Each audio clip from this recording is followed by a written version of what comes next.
लोग सही हो गए। मैं पीके डांसर, मेरा यूट्यूब चैनल। आइल बंगाल से बाहिरनी के चाल हो, आइल बंगाल से बाहिरनी के चाल हो, कमर हिला के त कहरत बवाल हो। देखो हो देखो एकर गोरे गोरे गाल हो, आदे ये के पताओ आदे केस्टा के माल हो, आदे ये के पताओ आदे केस्टा के माल हो, आदे केस्टा के माल हो,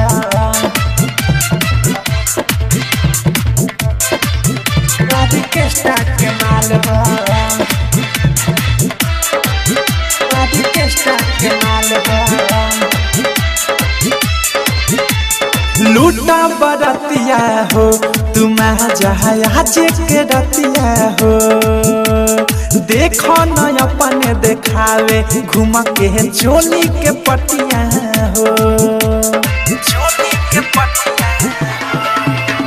लूटा बरतिया हो तुम आज के रतिया हो, देखो न अपने देखावे घूम के चोली के पटिया हो।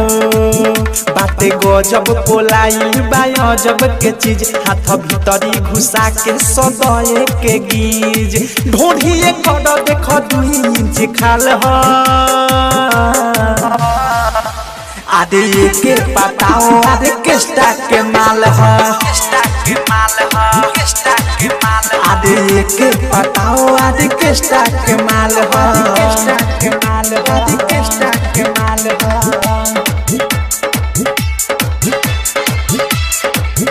आदे केस्टा के माल हो,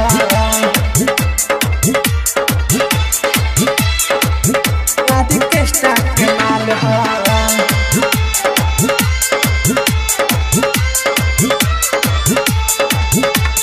हिया रसीली हो ये सब के जल्दी न मिली हो, डीजे पर कमर हिलावे ये कर रूपवा कटीली हो। सुन हिया रसीली हो ये सब के जल्दी न मिली हो, डीजे पर कमर हिलावे ये कर रूपवा कटीली हो। कके चुमा चाटी करची खसावाद, भूले जाइब पुरन की के आई न याद। देखी के फरमा के सभे बेहाल हो, आदे ये के पताओ आदे केस्टा के माल हो, आदे ये के पताओ आदे केस्टा के माल हो, आदे केस्टा के माल हो,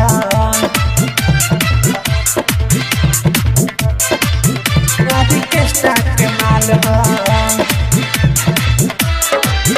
आदे केस्टा के माल हो। राइटर बिकी विशाल नाही मिली दोबारा हो, अवध सब प्रेमी सुन पवन हो लागी न भारा हो।